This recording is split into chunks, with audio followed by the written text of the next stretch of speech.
अत्यंत महती नारायणी सेना एक पक्ष में, शतसन्नद्ध सेना, और दूसरी ओर मैं अकेला निशस्त्र।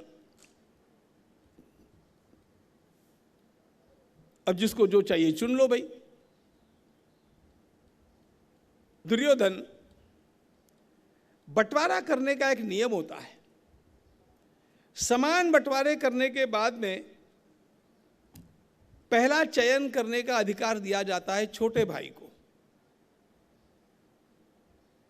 आप बड़े हैं, अर्जुन छोटे हैं। मैं चाहता हूं कि अर्जुन को जो चाहिए अर्जुन मांग ले। शतसन्नद्ध नारायणी सेना मांगे या हम अकेले निशस्त्र, जो चाहिए। अर्जुन ने हाथ जोड़ करके कहा, केशव, आप अपनी महती सेना बड़े भैया को दीजिए, आप मेरे पास रहिए।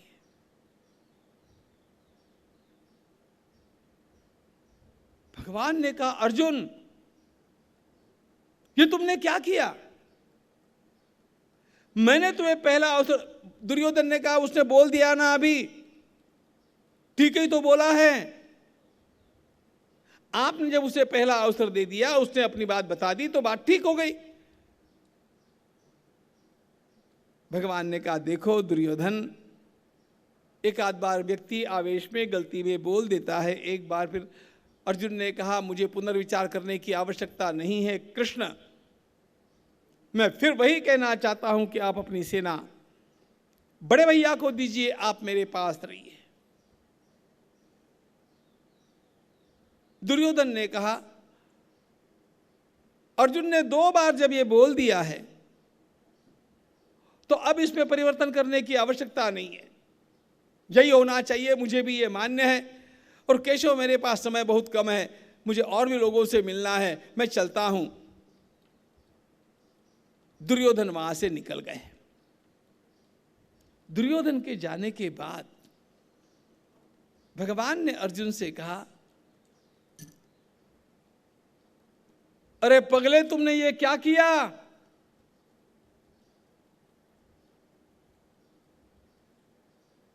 मैंने पहला अवसर तुम्हें दिया था, इतनी बड़ी शतसन्नद्ध सेना को तुमने छोड़ दिया और मेरा स्वीकार किया। मैं किस काम का?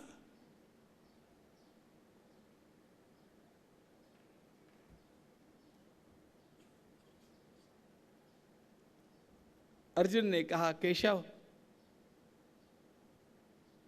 जो मैंने किया वही ठीक था। अभी भी मेरा पूरा विश्वास है कि आप मेरे साथ रहेंगे। सेना किसी के भी पास चली जाए, मैं तुम्हारे बिना नहीं रह सकता।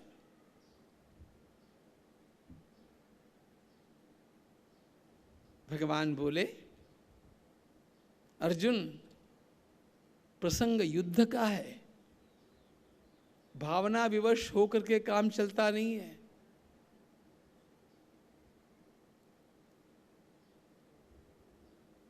जब मैंने पहले ही बतला दिया था कि मैं हाथ में शस्त्र लूंगा नहीं, किसी पर प्रहार करूंगा नहीं, तो युद्ध में मेरा उपयोग क्या है? इसका उत्तर ध्यान में रखना मित्रों। अर्जुन ने कहा, कृष्ण, मुझे युद्ध करने के लिए तुम्हारी आवश्यकता नहीं। शत्रुओं को कैसे खत्म किया जाता है ये अर्जुन अच्छी तरह जानता है।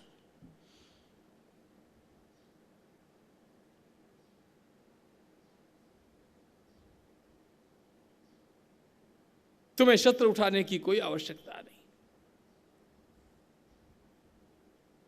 तुम्हें किसी पर प्रहार करने की आवश्यकता नहीं। लेकिन मैं तुम्हें अपने साथ इसलिए चाहता हूं कि आप मेरे हैं, मैं आपका हूं, मैं आपके बिना रह नहीं सकता हूं। आप किसी पराये के कैसे हो सकते हैं?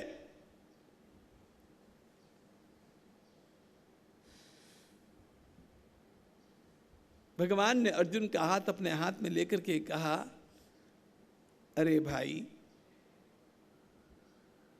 तुम फिर वही भावना की बात करते हो। मैं क्या करूंगा युद्ध में? तब अर्जुन बोले, तुम्हारे लिए योग्य काम मैंने सोच रखा है। बहुत वर्षों से मेरी एक आकांक्षा रही है केशव, कि जीवन में मैं एक युद्ध ऐसा लड़ूं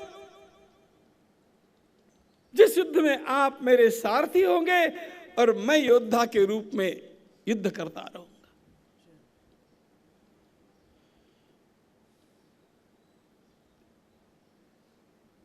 सारथी होने के नाते आपको शस्त्र हाथ में लेने की आवश्यकता नहीं।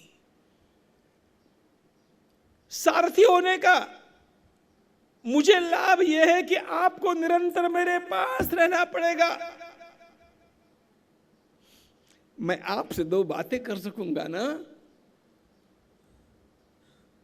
आप मुझे कुछ परामर्श दे सकेंगे ना।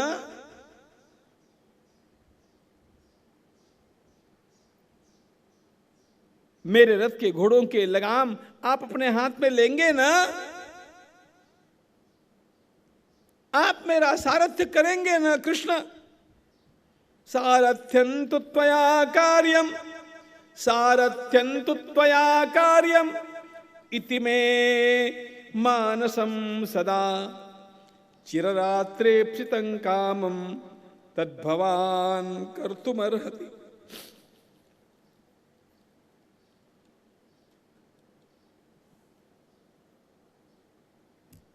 दोनों के नेत्रों में आंसू थे। अर्जुन ने कहा, बोलो ना। कृष्ण भगवान ने अर्जुन के हाथ अपने हाथ से दबाते हुए वचन दिया, सारथ्यन्ते करिष्यामि। पार्थ, मैं तुम्हारा सारथी बनकर के रहूंगा।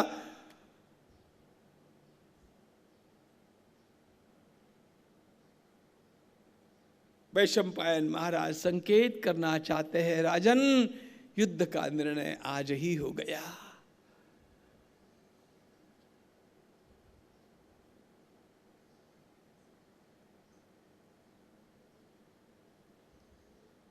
अर्जुन के रथ का हाँकने का कार्य भगवान ने अपने पास लिया।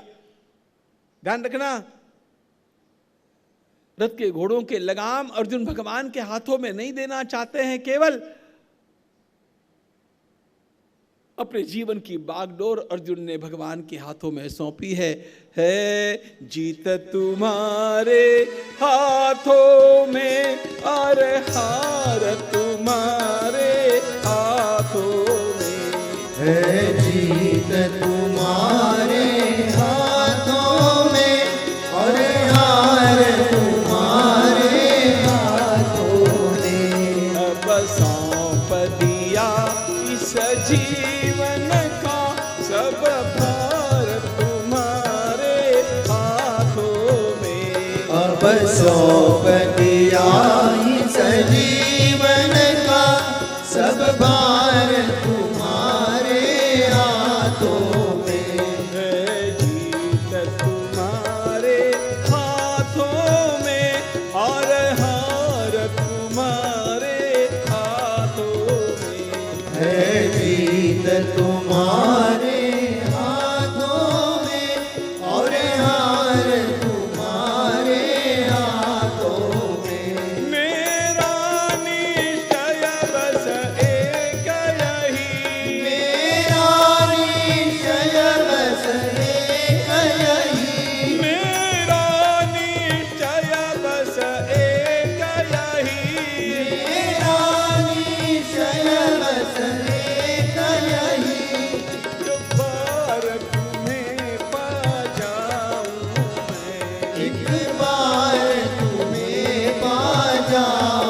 पर कर दूं दुनिया भर का, सब प्यार तुम्हारे हाथों, सब प्यार तुम्हारे हाथों में।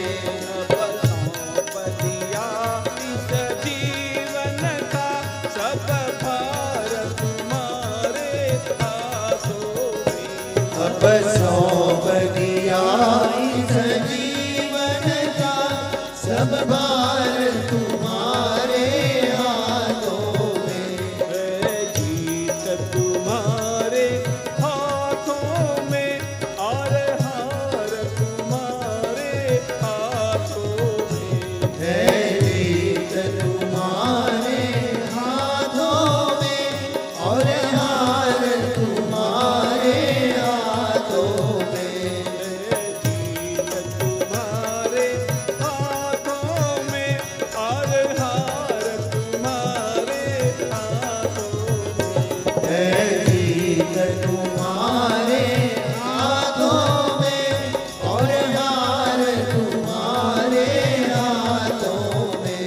मैं नर हूँ तुम नारायण हो, मैं नर हूँ तुम नारायण हो, मैं नर हूँ तुम नारायण हो, मैं नर हूँ तुम नारायण हो। मैं तुम में बस भेद यही, मुझ में तुम में बस भेद यही, मुझ में तुम में बस भेद यही।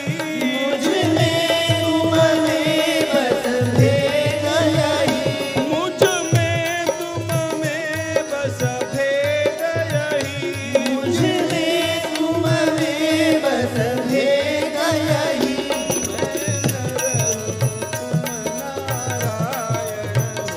मैं नर हूँ तुम नारायण हो, मैं नर हूँ तुम नारायण हो। मैं नर हूँ तुम नारायण हो। संसार के हाथों में, मैं हूँ संसार के हाथों में, संसार तुम्हारे हाथों। संसार तुम्हारे हाथों में। मैं हूँ संसार के हाथों में, मैं हूँ संसार के हाथों में, संसार तुम्हारे संसार तुम्हारे हाथों में। अब सौंप दिया इस जीवन का, सब भार तुम्हारे हाथों में।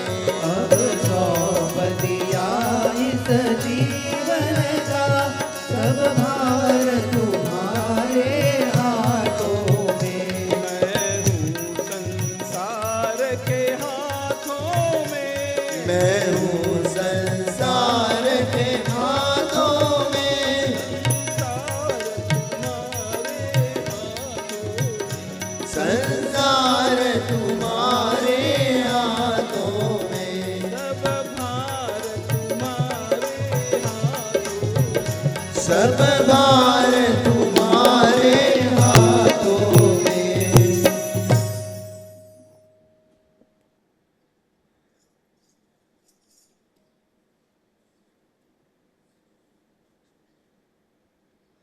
कार्पण्य दोषोपहत स्वभावः, पृच्छामि त्वां धर्म सम्मूढ़ चेता।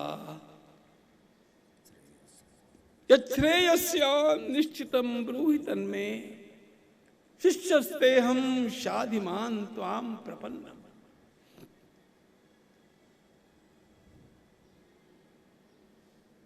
यह महाभारत का मेरी दृष्टि में सर्वाधिक महत्वपूर्ण प्रसंग है हम लोगों की दृष्टि से।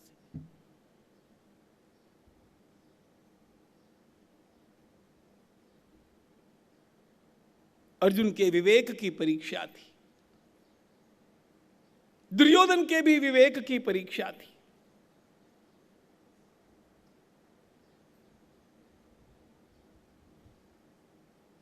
शस्त्र सन्नद्ध नारायणी सेना को पाकर के दुर्योधन प्रसन्न है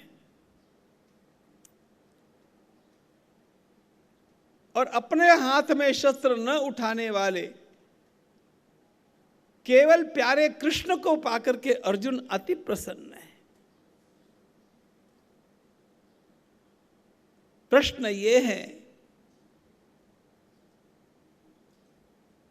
दुर्योधन और अर्जुन के स्थान पर हम होते तो क्या करते? What would have been our choice?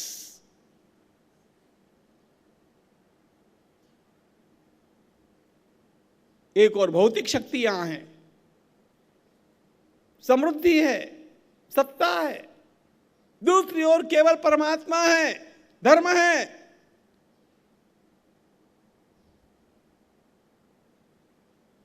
परीक्षा की इस घड़ी में अर्जुन अत्यंत श्रेष्ठ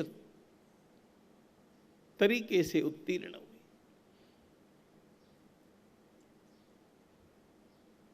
भौतिक संपदा का विश्वास नहीं, परमात्मा के अधिष्ठान का विश्वास होना चाहिए।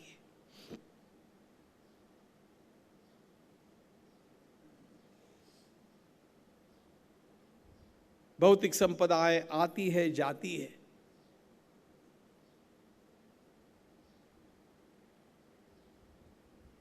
भगवान का अधिष्ठान जीव का नित्य आधार है।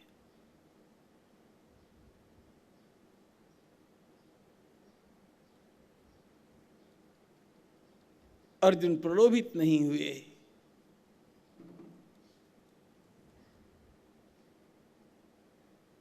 अपेक्षा ये होती है कि हमारे भीतर का यह अर्जुन जागृत हो जाए।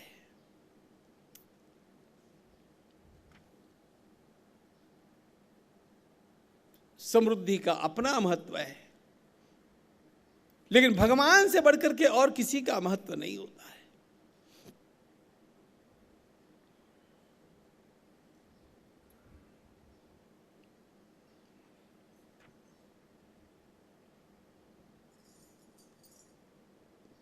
श्री ज्ञानेश्वर महाराज ने एक सुंदर बात कही।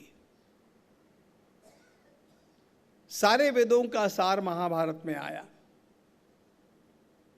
और महाभारत का सार भगवद गीता में आया। और श्री ज्ञानेश्वर महाराज कहते हैं कि सारी गीता का सार एक श्लोक में आया और वह श्लोक यत्र योगेश्वर कृष्ण यत्र पार्थो धनुर्धरः तत्र श्रीर्विजयो भूतिर् ध्रुवा नीतिर्मतिर्मम।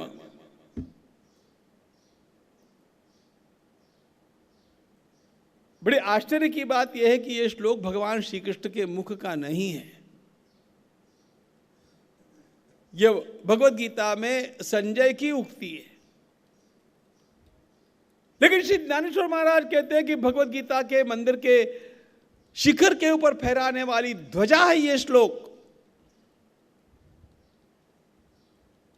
यत्र योगेश्वर कृष्णो यत्र पार्थो धनुर्धरः।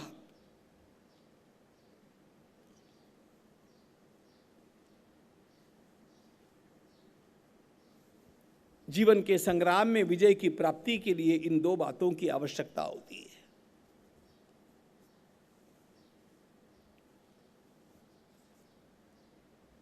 योगेश्वर कृष्ण और धनुर्धर पार्थ। समय मिला तो इसका अर्थ बाद में देखेंगे, लेकिन अर्जुन ने जो चयन किया वह चयन उनके विजय का मुख्य कारण था।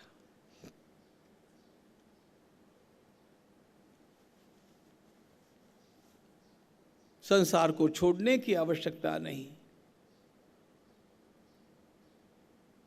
संसार में रहना है तो संसार के कर्म भी करने पड़ते हैं, उसके अनुसार व्यवस्थाएं जुटानी भी पड़ती है।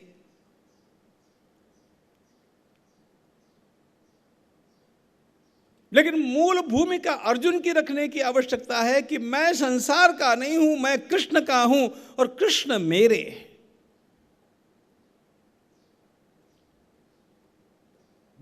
प्राइमरी रिलेशन, ये दिन रात हमारे भीतर जागृत रहे। मैं हूं श्री भगवान का, मेरे श्री भगवान अनुभव यह करते रहो, तज ममता अभिमान।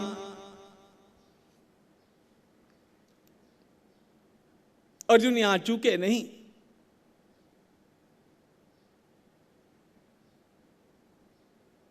और जानबूझ करके भगवान ने अर्जुन को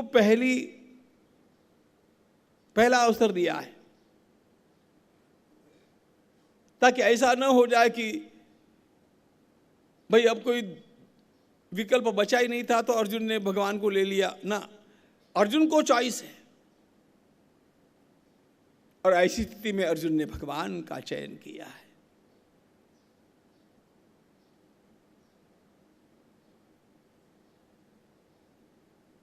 हम प्रभु को भूले नहीं। देखो, ये जितना भी दृश्य दिख रहा है, ये सारा दृश्य सपना है, कि आज है कल नहीं है। पिछले वर्ष तक जो हमारे साथी अपने साथ में थे, आज उनमें से कितने चले गए बोलो?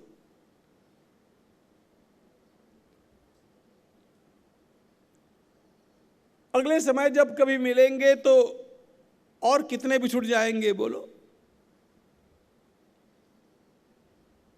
ये चला चली का मेला है।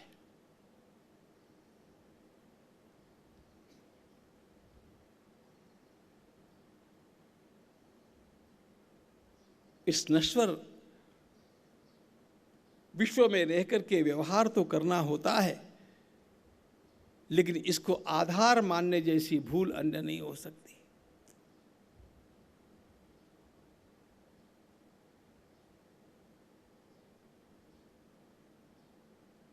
हम अपना संसार का काम करें, लेकिन भगवान के बने रह करके संसार का काम करें। भाई बंधु टाबर टोली राम जीरा छोकरा, भाई बंधु टाबर टोली राम जीरा छोकरा, भाई बंधु टाबर टोली राम जीरा छोकरा, भाई बंधु टाबर टोली राम जीरा छोकरा, माय बाप दादा दादी राम जीरा टोकरा, माय बाप दादा दादी राम जीरा टोकरा, सगड़ा मिलकर रेवा में तो राम जी रे सागे रे, सगड़ा मिलकर रेवा में तो राम जी रे सागे रे, राम जीरो नाव मने मीठो घणो लागे रे, राम जीरो नाम मने मीठो घणो लागे रे, राम जीरो नाव मने प्यारो घणो लागे रे, राम जीरो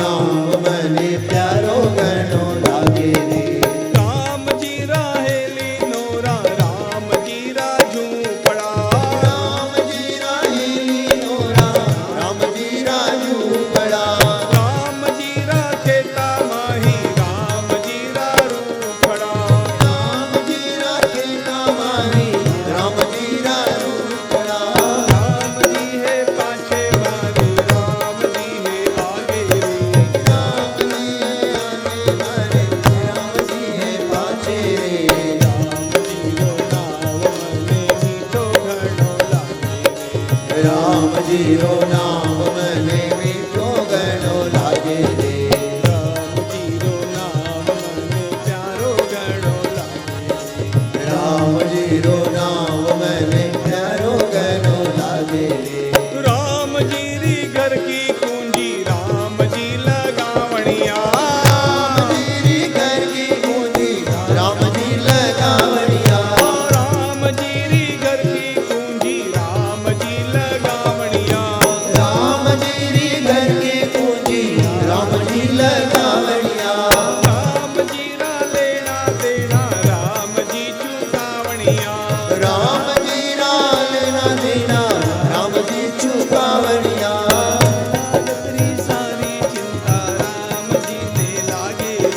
शरणागत ही सारी चिंता राम जी ने लागे रे।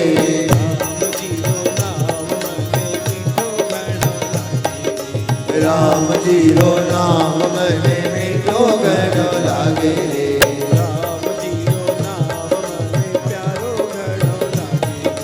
राम जी रो नाम मने प्यारो घणो लागे रे।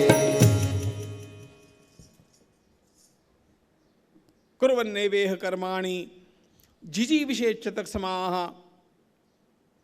उपनिषदकार कहते हैं कि उत्तम कर्म करते हुए 100 वर्षों तक आपको संसार में रहना चाहिए, तो कर्म करने ही है, सांसारिक कर्तव्यों का निर्वाह करना ही है, इसमें गलती कुछ भी नहीं है। लेकिन संसार को अपना मानना और अपने को संसार से चिपका लेना ये सही नहीं है। दुर्योधन की मनोवृत्ति भौतिक संपत्ति को अपनाने वाली है और अर्जुन की मनोवृत्ति कृष्ण को अपनाने वाली है। Choice is ours. जीवन के संग्राम में हम जीतेंगे कि नहीं जीतेंगे, इसका निर्णय इस मनोवृत्ति से होने वाला है।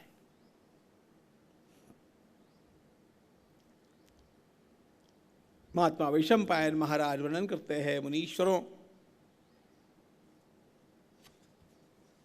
दोनों पक्षों की हलचलें अब बढ़ गई है और इन हलचलों में जैसा कि महाराज द्रुपद को कार्य सौंपा गया, द्रुपद ने काम किया, अपनी ओर से एक दूत को भेजा हस्तिनापुर, और दूत ने, अब आप लोगों की भाषा में बोलना हो तो पांडव पक्ष के अध्यक्ष है द्रुपद, सारे अधिकार उनके पास है और इस समय पांडवों का हेडक्वार्टर है उपप्लव्य नगर, जो विराट नगर का एक भाग है, राजा विराट का। उपप्लव्य नगर को अस्थायी राजधानी बनाई है पांडवों ने, ऐसा कहिए, और वहीं से ये सारी वार्ताएं अब चली है। तो महाराज द्रुपद ने दूत को भेजा, दूत ने जाकर के भरी सभा में महाराज द्रुपद के द्वारा भेजे गए समाचार दे दिए।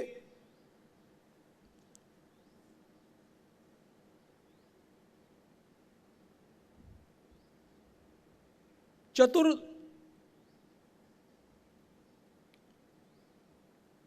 धृतराष्ट्र ने दूत से कह दिया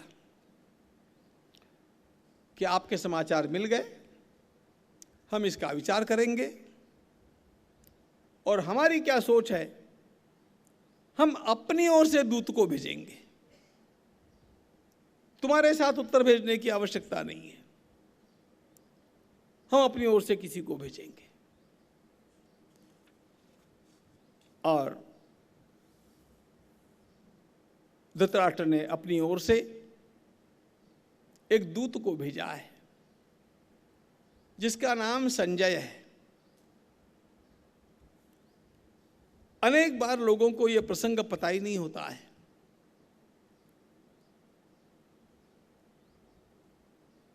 दौत्य कर्म करने के लिए, शांति वार्ता के लिए कृष्ण भगवान आए, यह प्रसंग लोगों को पता है, लेकिन उनके पहले संजय धृतराष्ट्र की ओर से भेजे गए, इसका अनेक लोगों को पता नहीं होता है। यह संजय बड़ा बुद्धिमान है, यह संजय बड़ा प्रामाणिक है, यह संजय बहुत सज्जन है। यह वही संजय है जिसको हम श्रीमद् भगवद गीता में पहली बार याद करते हैं। संजय उवाच, भगवद गीता का संवाद। संजय ने दूरदृष्टि से देखा, सुना और धृतराष्ट्र को बतलाया। जाति से यह संजय सूत जाति का है, यानी कर्ण की जो जाति मानी गई है उसी जाति का है। ये वृत्ति से बहुत महान है। ध्यान रखना, हमारे देश में झूठ बोलने वाले साहित्यिकों ने इस बात को बिना कारण संदर्भ रहित ऐसा रंग देने का प्रयास किया कि कर्ण का जो अपमान हुआ वो जाति के कारण हुआ। ऐसा कहीं पर भी आपको नहीं मिलेगा। संजय उसी जाति का है, संजय का बड़ा सम्मान है। विदुर जी ऊंची जाति के नहीं माने गए, उनका भी बड़ा सम्मान है।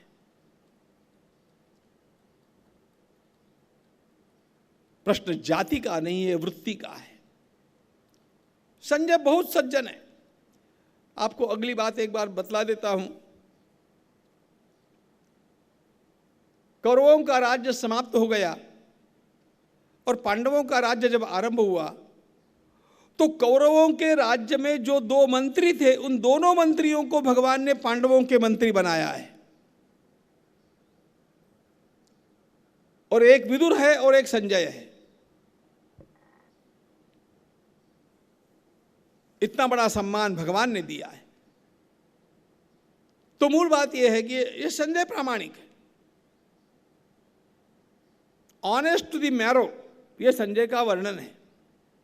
वो जिसकी सेवा करेगा उसके साथ वफादार रह करके जो योग्य बात है वही करेगा। He will never commit mistakes। ऐसा संजय है। तो संजय को भेजा। संजय के पास धृतराष्ट्र ने जो समाचार भेजे हैं वो समाचार बड़े विचित्र है। समाचारों का सार यह है कि पांडवों से जाकर के कहना कि युद्ध जैसा खून खराबा आप लोगों को नहीं करना चाहिए।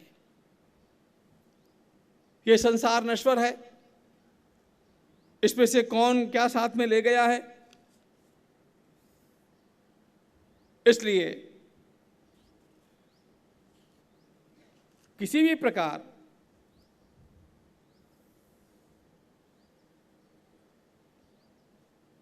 युद्ध न हो, इसी में हमारे कुल का कल्याण है और आपका भी मोक्ष है।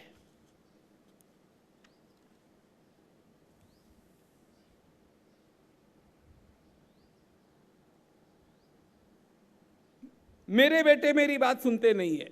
धृतराष्ट्र का आर्गुमेंट देखो, मेरे बेटे मेरी बात सुनते नहीं है,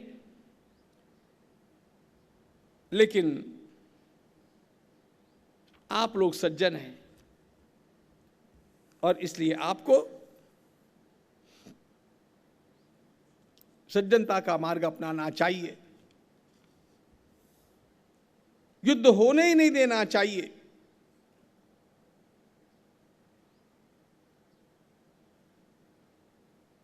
अद्यापि तत्र तथैव वर्तताम शांतिम गमिष्यामि यथा त्वमात्थ इंद्रप्रस्थे भवतु ममैव राज्यम सुयोधनो यच्छतु भारताग्र्यः लब्ध्वापि मां पृथिवीं सागरान्तां जरा मृत्यु नैव हि त्वं प्रजह्याः प्रिया प्रिये सुख दुखे च राजन् एवं विद्वान् नैव युद्धं कुरुत्वम् भैक्षचर्याम् अंधकवृष्टिराज्ये श्रेयो मन्ये न तु युद्धे न राज्यम्।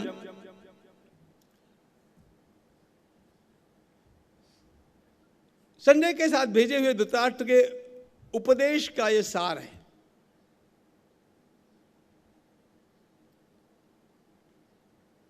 भाई भाइयों में खून खराबा होकर के कौन सुखी हुआ है। अरे इस प्रकार भाइयों को मार करके मिलने वाले राज्य से तो अच्छा है कि आदमी भीख मांग करके अपना जीवन यापन करे, लेकिन भाइयों का वध नहीं करे। जीत करके जो भी संपत्ति प्राप्त होगी वो किसके साथ जाने वाली है।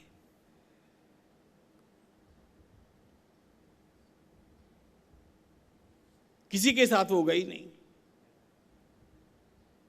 इसलिए राज्य मिले चाहे न मिले, आप लोगों को यह निश्चय कर लेना चाहिए कि हम युद्ध नहीं करेंगे। नहीं वो युद्ध है न राज्यम, इसी में कल्याण है। यह है धृतराष्ट्र का उपदेश जो संजय के साथ भेजा गया। कितना बढ़िया लगता है। ये धृतराष्ट्र पांडवों का ब्रेन वॉशिंग करना चाहता है।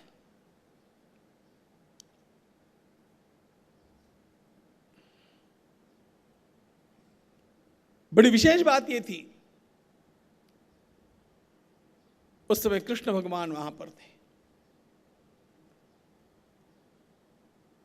कृष्ण भगवान ने संजय से कहा, संजय जाकर के अपने स्वामी से एक बात कहना, क्या आपका उपदेश बड़ा सुंदर है, लेकिन आपके उपदेश का आचरण आपसे प्रारंभ होना आवश्यक है। हमें कहां युद्ध की इच्छा है।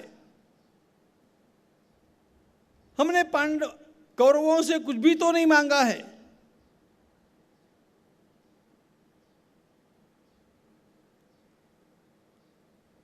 तेरह वर्षों पूर्व जो द्यूत के नियम निर्धारित किए गए थे, उसके अनुसार अब पांडवों का राज्य पांडवों को लौटा देना है, इसमें कौन बड़ी बात है। हम आपका राज्य तो मांगते नहीं। संजय जाकर के आपके मालिक को बतला देना कि इस युद्ध में मैं स्वयं रहने वाला हूं, अर्जुन का सारथ्य मैं करने वाला हूं, और मेरे साथ में रह करके अर्जुन के जो बाण छूटेंगे उन बाणों का प्रतिकार करने का सामर्थ्य आप में से किसी का भी नहीं है। अभी आपके पास समय है निर्णय करने का।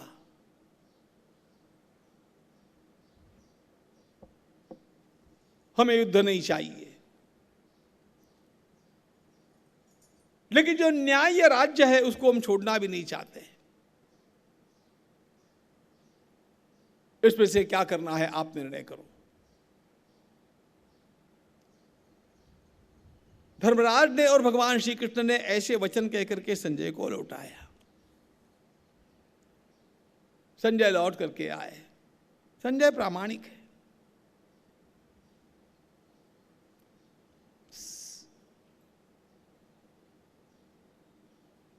अंधेरा हो चुका था। दिन भर का प्रवास करके संजय आया था, थक भी गया था।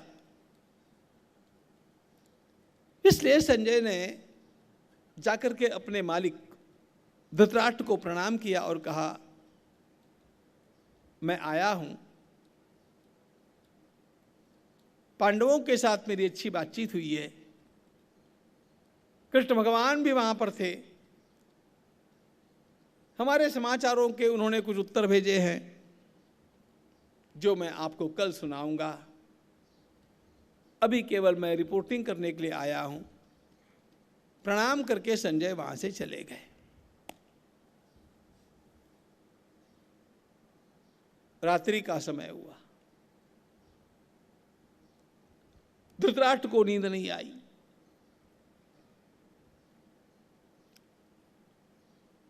द्वारपाल को बुला करके धृतराष्ट्र ने कहा,